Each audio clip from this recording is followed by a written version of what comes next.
नमस्कार, मैं हूं राधेश्याम कुशवाहा। प्रभात खबर इलेक्शन एक्सप्रेस की टीम आज पहुंच चुकी है मधेपुरा विधानसभा में। और मधेपुरा विधानसभा कोसी क्षेत्र से जुड़ा हुआ है, क्योंकि यहाँ पे कोसी नदी होने के कारण समस्या भी कहीं ना कहीं ज्यादा है। और हमारे साथ संतोष यादव हैं। इन्होंने इंजीनियरिंग की और इंजीनियर बनने के बाद नौकरी छोड़ दी और फिर राजनीति से जुड़ गए। डिटेल चर्चा करेंगे। प्रभात खबर में स्वागत है सर। आजकल के युवा नौकरी खोज रहे हैं, नौकरी के लिए इतना परेशान है, लेकिन आप भेल जैसी अच्छी कंपनी में अच्छे पोस्ट पे रहने के बाद फिर नौकरी छोड़ दी, उसके बाद आप मधेपुरा आ गए और लगातार समाज सेवा में जुड़ गए हैं। ये मेरा मातृभूमि यही मधेपुरा है, यही मेरा जन्म हुआ है। मैं स्कूलिंग यहीं से हुआ है और मैं यहीं जनरल हाई स्कूल का 1997 बैच का टॉपर था। लेकिन मेरे बचपन जब यहाँ गुजरा है तो मेरे सबकॉन्शियस मन में, अवचेतन मन में जो यहाँ की समाजवादी राजनीति रही है उसका गहरा प्रभाव रहा है। आदरणीय शरद यादव का बहुत, उनके विचार, और डॉक्टर राम मनोहर लोहिया, भूपेंद्र नारायण मंडल, इन सब का जो राजनीति था उससे बहुत गहरे अवचेतन मन में कहीं न कहीं मेरे मन में था। वो बात के दिनों में जब मैं इंजीनियरिंग कॉलेज में था, NIT पटना में था, वहाँ भी मैं छात्र राजनीति में बहुत सक्रिय था और देश के स्तर पर सक्रिय था। और मैं जहाँ तक डॉक्टर राम मनोहर लोहिया, महान समाजवादी चिंतक, जिनकी राजनीति से मैं बहुत गहरा अनुप्राणित हूँ, बहुत गहरे से उनसे उनके विचार को समझता हूँ, इसी के कारण। और कार्ल मार्क्स को भी मैं मानता हूँ। कार्ल मार्क्स कहते हैं, दार्शनिकों ने दुनिया की बहुत तरह से व्याख्या की है, असली सवाल उसे बदलने का है।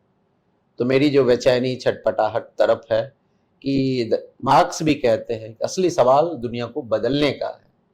तो ये जो बदलने की जो लड़ाई है उसमें एक राजनीति को मैं जड़िया मानता हूँ। राजनीति इस समय का युग धर्म है।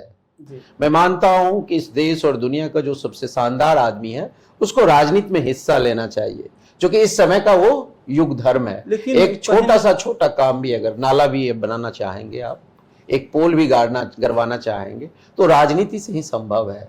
इसलिए इस देश के और दुनिया में जो बेहतरीन लोग हैं इस इलाके के, मैं आह्वान करता हूं उनको राजनीति में हिस्सा लेना चाहिए। कहीं ना कहीं राजनीति के लोग तो आजकल राजनीति में जाने से भी कतरा रहे हैं। कहीं कहीं जो राजनीति में लोग जुड़ गए हैं उनसे भी लोग कहीं ना कहीं दूरी बना रहे हैं। इसका क्या कारण है सर? देखिए, यही कह रहे हो कि राजनीति आज सीमित विकल्पों में कम नालायक को चुनने की प्रक्रिया हो गई है। ये जो खेल को बदलना पड़ेगा, ये जो सीमित विकल्प में कम नालायक को चुनना है, जब लायक के बीच में कंपटीशन होगा, उनके बीच में प्रतियोगिता होगी, पूरा खेल को ही बदलना होगा। और मैं मानता हूं जो बेहतरीन लोग हैं बाहर चले जाते हैं अच्छे पदों पर, वो स्पेक्टेटर्स, मुख्य दर्शक हो जाते हैं। टीवी में बैठ करके देश और दुनिया नहीं बदल सकता। दुनिया और समाज अंदर से बदलता है, समाज के अंदर से बदलाव आता है। तो उसमें ऐसे लोगों को आना चाहिए। मेरा मानना है कि समाज में अच्छे लोगों की निष्क्रियता से समाज में तबाही और बर्बादी होती है। आज मधेपुरा में जो तबाही है, मधेपुरा में आज इस शहर में आप घूम रहे होंगे, इतनी गंदा शहर है। 117 इसका रैंकिंग है अभी स्वच्छता में, सुपौल का 1 नंबर पर है। ये सब कारण राजनीति है। 1 नंबर की राजनीति सुपौल में, इसलिए वो शहर स्वच्छ है। यहाँ 117 नंबर की राजनीति तो 117 नंबर पर है। यहाँ का लाइब्रेरी, यहाँ का पढ़ाई लिखाई का वातावरण, जो यहाँ के जनप्रतिनिधि है उसका एक और हम रुकेंगे। जनता ने भरोसा करती है किसी पे। जनता ने यहाँ भी जो विधायक हैं वर्तमान में, वो चंद्रशेखर यादव हैं, और उनको लोग 15 साल भरोसा, मतलब 3 टर्न भरोसा किया। और जब भरोसा किया फिर वो जीते, शिक्षा मंत्री भी रहे जब जदयू और RJD की सरकार में। इसके बाद क्या मधेपुरा की तस्वीर बदली? कुछ नहीं, कुछ नहीं। मैं तो अभी बता रहा था इस शहर का ही एक साधारण चीज मैं बता रहा हूँ। एक बहुत ही साधारण चीज है। अपने घर को साफ करना बहुत कठिन काम नहीं होता। वो देखेंगे झोपड़ी भी है लोग का तो बहुत साफ रहता है। गाँव में आप जाएंगे, अच्छा मन करेगा वहाँ बैठ के, मछिया पर ही मिल जाए, नीचे में बैठेंगे तो बहुत सुकून मिलेगा। सफाई कोई बहुत बड़ा चीज नहीं, मैं एक साधारण चीज मैं कह रहा हूँ। अन्य चीज पर जाएंगे तो और भी है। तो जब जनता किसी को बहुमत देती है, जनता के डेमोक्रेसी में, जमहूरियत में जनता के हाथ में ताकत, तो जनता चुनती है तो जनता हटा भी सकती है। तो ये जनता को तय करना है कि किन मुद्दों पर कैसे जनप्रतिनिधि को आप चुनते हैं।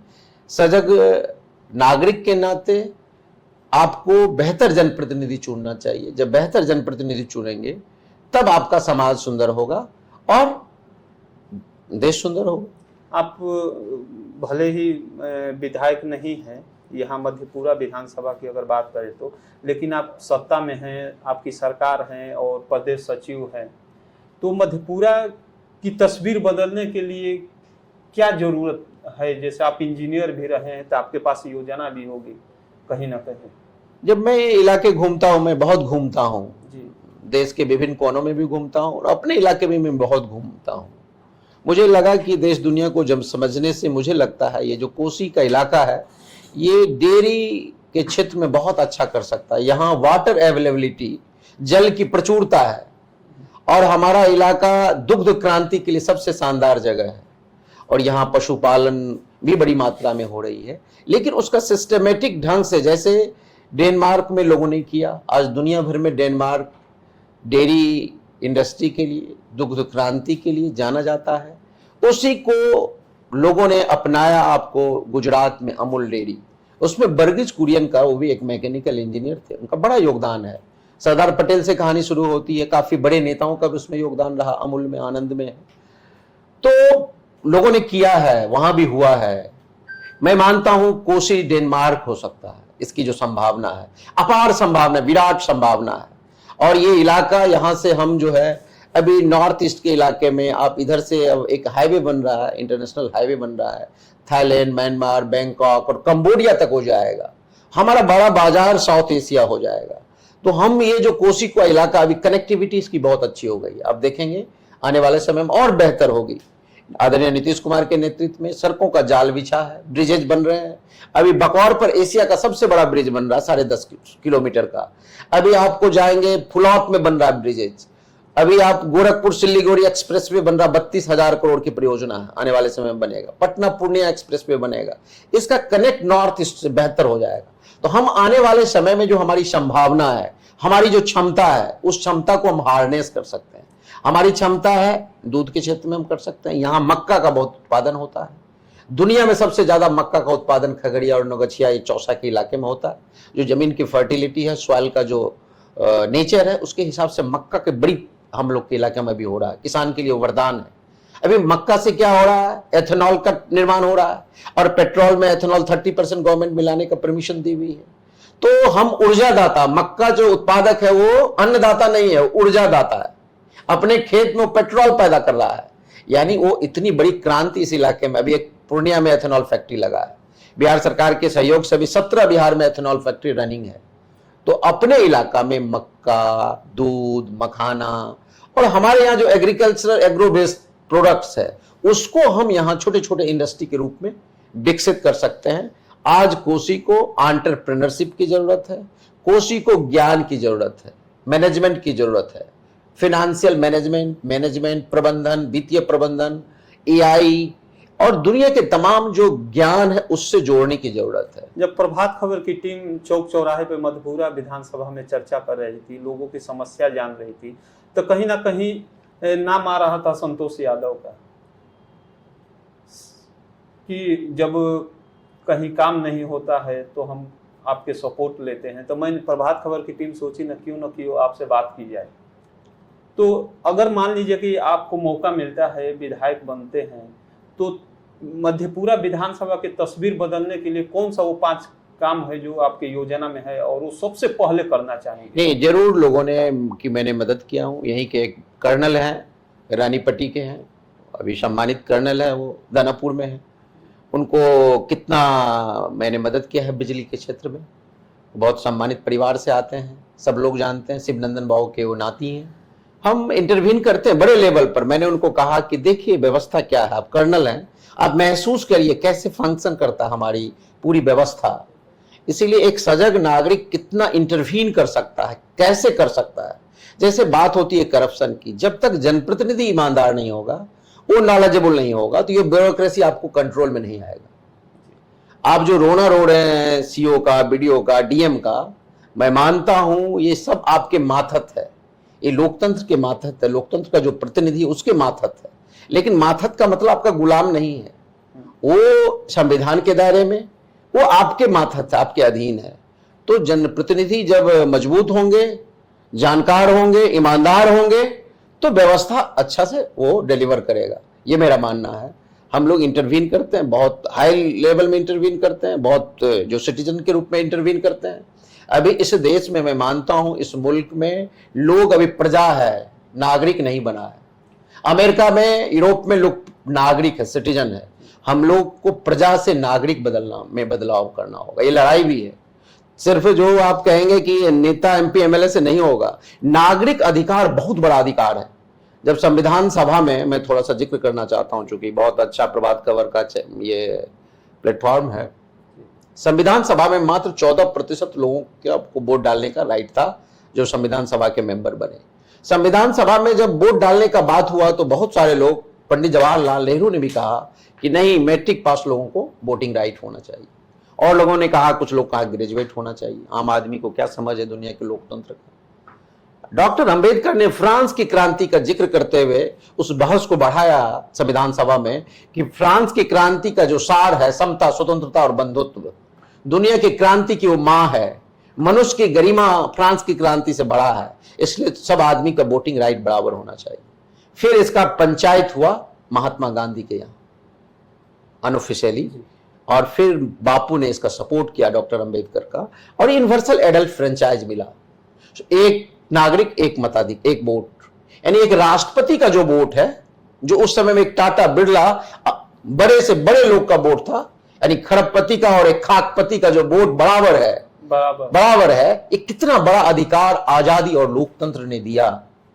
ये कभी कभी इस पर गंभीरता से सोचना चाहिए। मैं तमाम दर्शकों से कहना चाहता हूं, जो भी देश और दुनिया में सुन रहे हैं, इसी लोकतंत्र और आजादी ने आपको, संविधान सभा ने, एक राष्ट्रपति का वोट और एक खाकपति का वोट बराबर है। ये है जमहूरियत, ये है लोकतंत्र। अल्लामा इकबाल कहते हैं, जमहूरियत में बंदे तौला नहीं जाता है, गिना जाता है। ये बहुत बड़ा अधिकार है जो आप लोग घूम रहे हैं, कह रहे हैं मताधिकार करिए। नागरिक को भी, यहाँ के मतदाता को समझना पड़ेगा, जमहूरियत, लोकतंत्र, आजादी ने कितना बड़ा अधिकार दिया है। इस अधिकार का प्रयोग कैसे करना है, इस अधिकार का प्रयोग जिस दिन आ जाएगा, ये मुल्क सुंदर बनेगा। दुनिया में लोकतंत्र से यूरोप, अमेरिका, जो दुनिया के जो डेमोक्रेटिक कंट्री है, यूरोप में ज्यादातर देश डेमोक्रेटिक है, देखिए कितना सुंदर है।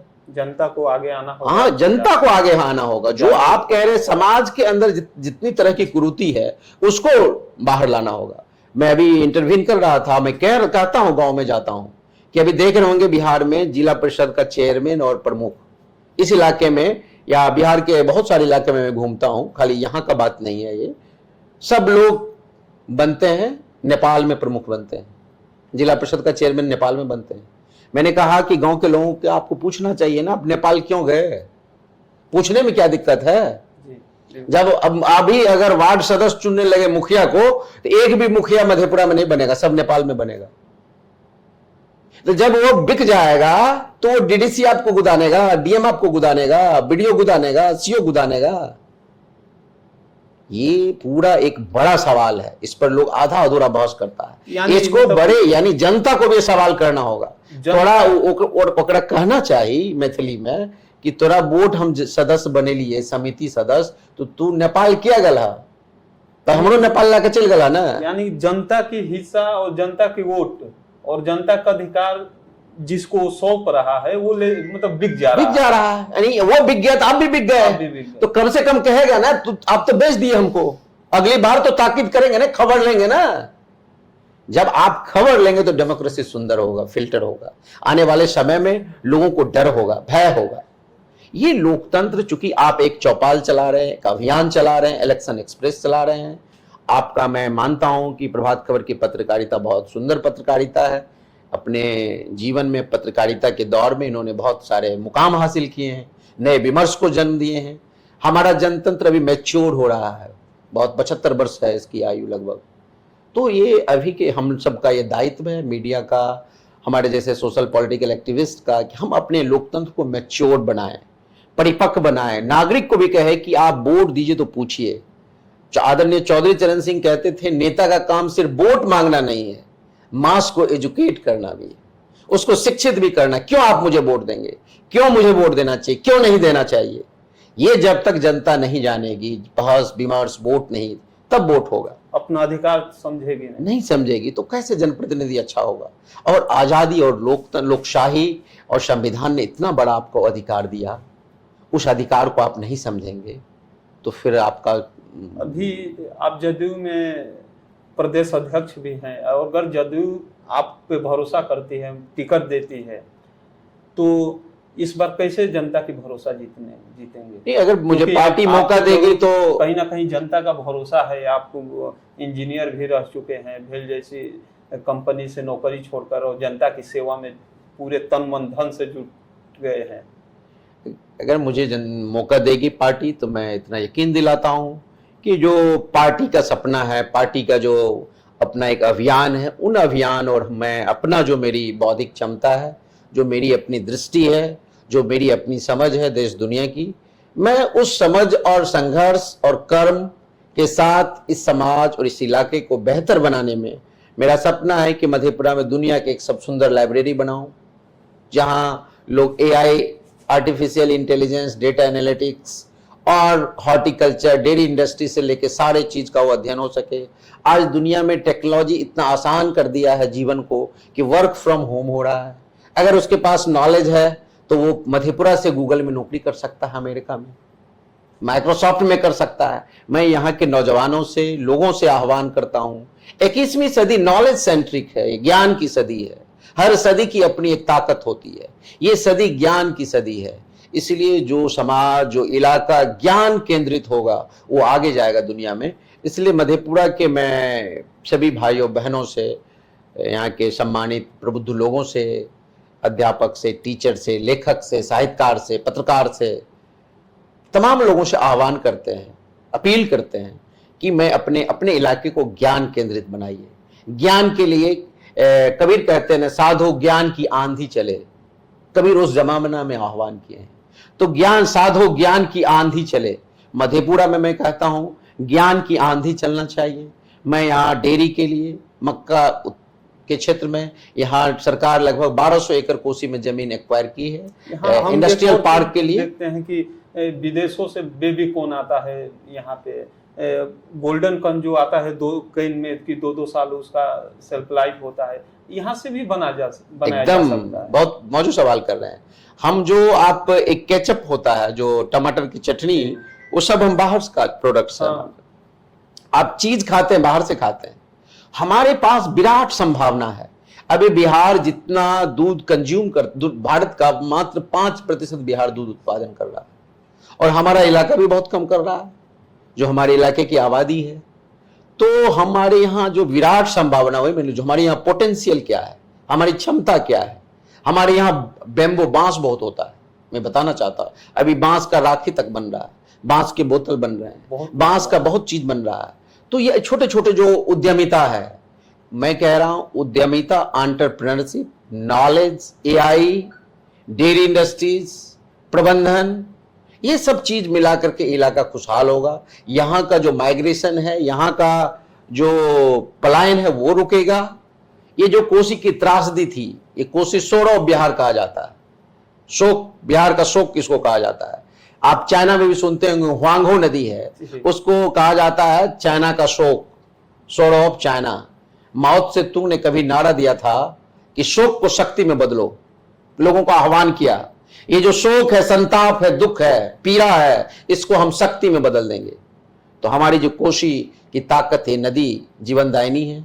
आज जो कोसी मेची इंटरलिंकिंग रिवर हो रहा है बिहार सरकार के प्रयास से, भारत सरकार के प्रयास से, वो एक बड़ा परियोजना है। हमारे यहाँ जल की प्रचुरता, ये हमारी ताकत है। तो हम अपने शोक को, संताप को कैसे एक शक्ति में बदले, ये राजनीति करता है। राजनीति इस समय का युग धर्म है। उसके लिए एक युग दृष्टा चाहिए, दृष्टि चाहिए, और जन लोगों का सहयोग चाहिए, जनता की ताकत चाहिए। प्रभात खबर की टीम जब विधानसभा, पूरे विधानसभा को कवर कर रही थी, मधेपुरा विधानसभा को, तो कहीं ना कहीं एक नाम आ रहा था, संतोष यादव। तो मैंने सोचा क्यों नहीं उनसे बात किया जाए और उनकी योजना जाना जाए, देखा जाए और समझा जाए कि क्या है, तो कहीं ना कहीं इनको कोसी को जो दुख और शोक की नदी कहा गया है, इन्हें उसे अवसर में बदलने के लिए इनके पास पर्याप्त योजना है, उस पर काम कर रहे हैं, जनता को जागरूक भी कर रहे हैं, खासकर युवाओं को जागरूक कर रहे हैं रोजगार के लिए। इस वीडियो में इन्होंने बताया भी। तो अगर इन्हें मौका मिलता है तो जनता के बीच जाएंगे, अगर मौका मिलता है तो कहीं ना कहीं इस विधानसभा को और कोसी को खासकर जो शोक की नदी कही गई है उसे अवसर में बदल लेंगे। इसके लिए इन्होंने पर्याप्त काम पे लगे हुए हैं। प्रभात खबर में आपको इंटरव्यू देने के लिए बहुत बहुत धन्यवाद। Thank you. प्रभातखबर.com, विश्वास वही, रफ्तार नहीं।